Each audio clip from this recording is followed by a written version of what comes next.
ఎంత దూరం పోయినా 40 కిలోమీటర్లు 50 కిలోమీటర్లు పోతారు. ఇంతవరకు 32 గంటలు అయిన తర్వాత కూడా ఒక్కరంటే ఒక్కరు దొరకలేదంటే ఎంత చేతగాని ప్రభుత్వం ఇది, ఎంత చేతగాని పోలీస్ యంత్రాంగం ఇక్కడ ఉన్నది. దయచేసి మీరు ఆలోచించాలని చెప్పి కోరుతా ఉన్నా.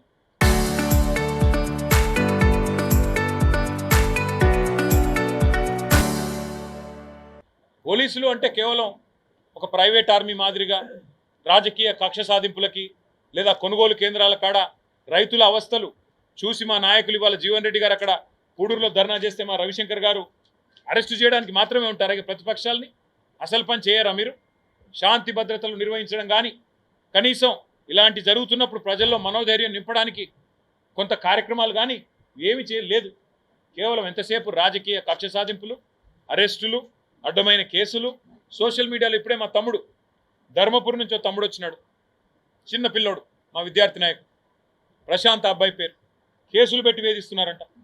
అక్కడ ఆయనతో వచ్చిన మా సోదరుడు చెప్తా ఉన్నాడు శ్రీకాంత్ రెడ్డి, అన్న పోలీసు ఆయన ఎస్ఐ గారు రోజు స్టేషన్ కన్నా పోతాడో లేదో కానీ రోజు తమ్ముడికి మాత్రం పొద్దున్నే వస్తాడు ఆయన దగ్గరికి అని చెప్తున్నాడు. ఇట్లున్నది పోలీస్ యంత్రాంగం ఇలా ఈ రాష్ట్రంలో, ముఖ్యంగా మన కరీంనగర్ జిల్లాలో. అందుకే మేము ఈ ప్రభుత్వాన్ని మేము అడిగేది ఒకటే, మీకు చేతనైతుందా చేత కాదా? లేదంటే ప్రజలకే మేము విజ్ఞప్తి చేస్తాం, అయ్యా మీరు ఇంటి చుట్టూ సీసీ కెమెరాలు పెట్టుకోండి, ఇంట్లో ముంగట మీరే ప్రైవేట్ సెక్యూరిటీ వాళ్ళని పెట్టుకోండి, ఈ ప్రభుత్వం పట్టించుకునే పరిస్థితి లేదు, మనమే గస్తీ తిరుగుదాం అందరం, ఎందుకంటే ఈ ప్రభుత్వంతో కాదు, వీళ్ళకి ఇంట్రెస్ట్ లేదు అని చెప్పక తప్పని పరిస్థితి వస్తుంది. ఇక కూతవేటు దూరంలో పక్కకే కోర్టు ఉన్నది, ఎదురుగానే కోర్టు ఉన్నది, వెనకాల హోంశాఖ సహాయ మంత్రి గారి ఆఫీస్ ఉన్నది, అక్కడ కూడా 100 మంది పోలీసు వాళ్ళు ఉంటారు. మరి ఇంతమంది ఉండి మరి ఏం చేస్తున్నట్టు, ఏం జరుగుతున్నట్టు ఒక్కసారి ఆలోచించమని కోరుతా ఉన్నా. కేసీఆర్ గారేమో ఒక అంతర్జాతీయ స్థాయిలో స్కాట్లాండ్ యార్డు, న్యూయార్క్ సిటీ పోలీసుకు ఉన్నట్టుగా ఒక కమాండ్ కంట్రోల్ సెంటర్ కట్టించారు. ఇవాళ ముఖ్యమంత్రి గారు అక్కడే కూర్చుంటున్నారు. కమాండ్ కంట్రోల్ సెంటర్లో కూర్చోవడం కాదు, శాంతి భద్రతలను కమాండ్ చేయండి, శాంతి భద్రత నిర్వహణ నేర్చుకోండి, అధునాతనమైన పరిజ్ఞానం మీ చేతుల్లో ఉంది, వాడండి. మా ఇంటి మీదకి హ్యాకర్లు పంపడం కాదు, మా సీసీ కెమెరాలు హ్యాక్ చేయడం కాదు, మమ్మల్ని ఎంబడబడి వేధించడం కాదు, మా మీద పసలేని కేసులు పెట్టి ఆగం చేయడం కాదు. చేతనైతే ప్రజల ప్రాణాలు కాపాడండి. వాళ్ళ 4 హాస్పిటల్లో మేము కలిసి వచ్చాం, మా సెక్యూరిటీ గార్డు కానీ అట్లాగే అందులో పనిచేసే ఎంప్లాయీస్ కానీ, వాళ్ళందరూ అంటున్నారు భగవంతుని దయ వల్ల బతికిపోయినాం సార్, ఒక్క పోలీసు లేదు, ఎవరూ లేదు, మేము అక్కడ పడి ఉంటే కూడా దాదాపు అర్ధగంట సేపు ఎవరూ రాలేదు, నిజంగా మా అదృష్టం బాగుండి బతికినాం సార్, దేవుడి దయతో బతికినాం సార్ అని వాళ్ళు చెప్తా ఉన్నారు. వాళ్ళ కుటుంబ సభ్యులు కూడా రోధిస్తూ ఉన్నారు. ఇవాళ మేము పత్రికా మిత్రులతో కూడా నేను కోరేది, ఇలాంటి సంఘటన పునరావృతం కాకూడదు అంటే ఖచ్చితంగా మనం కూడా ప్రజల్ని అప్రమత్తం చేయాలి. మనం కూడా తప్పకుండా ఈ ప్రభుత్వం మొద్దు నిద్ర వీడేదాకా ఎంబడబడాలి. పోలీసు వాళ్ళు నాకు తెలుసు, పత్రికా వాళ్ళని కూడా అంటారు మీరు ఎందుకయ్యా క్రైమ్ ఇట్లా హైలైట్ చేస్తున్నారు అని, కానీ తప్పకుండా చేయాల్సింది. ఎందుకంటే పోలీసు వాళ్ళు లేకపోతే వాళ్ళ మొద్దు నిద్ర వీడేటట్టు లేరు. చిన్న సంఘటనలు పెద్ద సంఘటనలు ఉండవు, ఎందుకంటే నిన్న పొరపాటున ఒకరికి ఏమైనా అయ్యింటే ఇవాళ జాతీయ స్థాయిలో వార్త.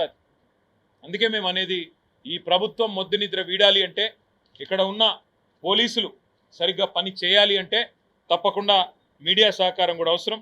మరి నాకైతే డౌట్ కూడా వస్తున్నది, ఈ మాట అంటే కొంతమందికి నచ్చకపోవచ్చు కానీ ఒక డౌట్ కూడా వస్తున్నది. మరి ముఖ్యమంత్రి గారు ఏమన్నా ఆయన గతానుభవం చెంచల్గూడలో చాలా కాలం ఉన్నాడు ఆయన, మరి వాళ్ళ బ్యాచ్మేట్లకు ఏమైనా ఫ్రీ డేమ్ ఇచ్చిండా? అరే చేసుకునిరా, నేనే ఉన్నా కదా మీ దోస్తును, చూసుకోండి.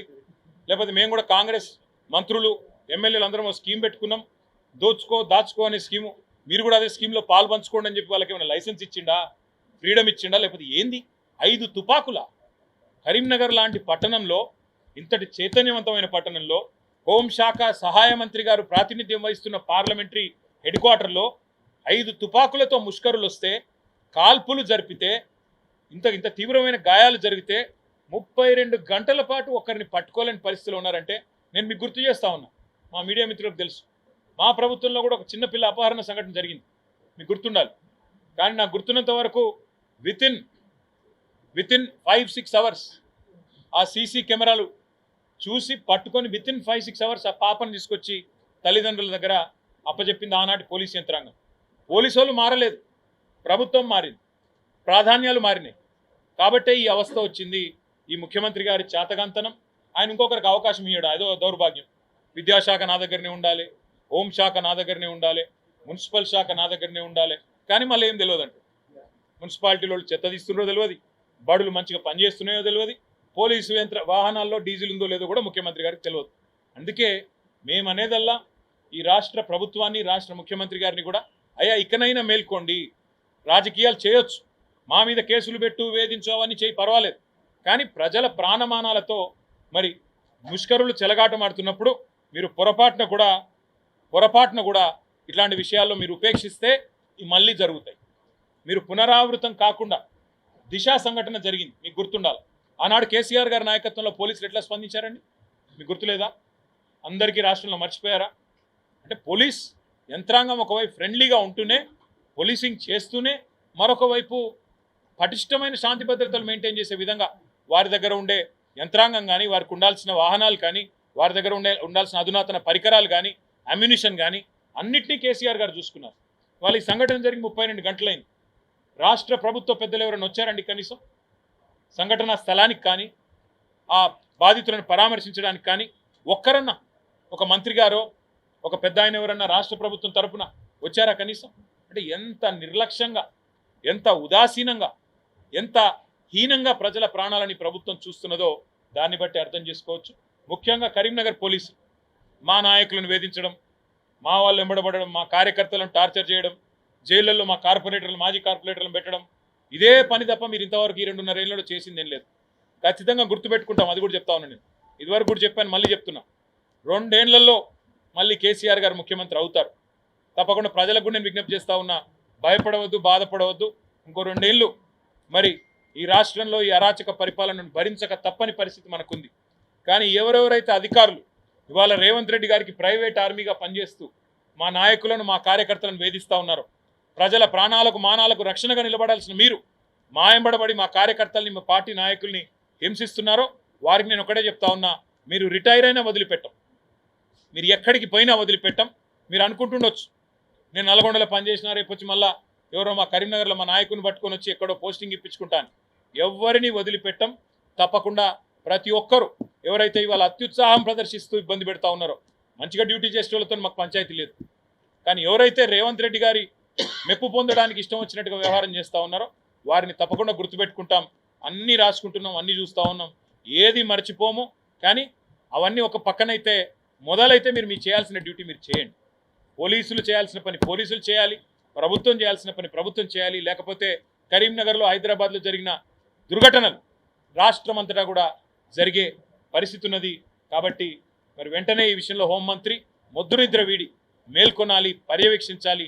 స్థానిక పోలీస్ యంత్రాంగం కూడా వెంటనే ఆ దుర్మార్గుల్ని ప్రజల ముందు ప్రవేశపెట్టాలని చెప్పి మేము మా పార్టీ తరఫున డిమాండ్ చేస్తూ ఉన్నాం. కేసీఆర్ గారి తరఫున వారి ఆదేశం మేరకు మేమందరం కూడా ఇక్కడికి వచ్చినాం. ఆ కుటుంబాలకు మా సానుభూతి తెలియజేశాం. తప్పకుండా వారికి ఏమైనా అవసరం ఉంటే తప్పకుండా మా పార్టీ తరఫున కూడా సహాయం చేస్తామని చెప్పి కూడా వారికి మాటిచ్చాం. మా స్థానిక శాసనసభ్యులు కమలాకర్ గారు వారితో టచ్లో ఉన్నారు రెగ్యులర్గా. తప్పకుండా వారికి ఏ అవసరం ఉన్నా మా పార్టీ అండగా ఉంటుంది, అందుబాటులో ఉంటుందని చెప్పి తెలియజేస్తాం. మొన్ననే కదా బండి సంజయ్ గారు కోట్ల రూపాయలు ఇక్కడ కరీంనగర్లో కుమ్మరించి చాలా కష్టపడి కార్పొరేషన్ ఎన్నికల్లో అత్యవసర మార్కులతో గెలిచారు. ఇప్పుడు ఏం ఎలక్షన్ ఉంది, మాకు ఏముంది రాజకీయం చేయడానికి? అయినా బండి సంజయ్ గారు మాట్లాడితే అందరు నవ్వుకుంటారు. ఆయనకు శివాలు తప్ప ఆయనకేం తెలుసు? ఆయన హోంశాఖ సహాయ మంత్రి. ఆయన విమర్శిస్తే రాష్ట్ర ప్రభుత్వాన్ని విమర్శించాలి, ఇది పరిపాలన వైఫల్యం. రాష్ట్ర హోంశాఖ మంత్రిని విమర్శించాలి. ఎందుకు బండి సంజయ్ గారి నోట్లోంచి పొరపాటున కూడా రేవంత్ రెడ్డి గారి గురించి ఒక్క మాట రాదు? ఎందుకు భయం? రేవంత్ రెడ్డి గారిని అనాలంటే, రేవంత్ రెడ్డి గారికి ఏమైనా విమర్శ చేయాలంటే ఎందుకంత భయపడుతున్నారు బండి సంజయ్ గారు? ఏం కాంది శీకుల భూముల విషయంలో కలిసి పనిచేసే వ్యవహారంలో ఏమైనా ఇబ్బంది కలుగుతుందనా?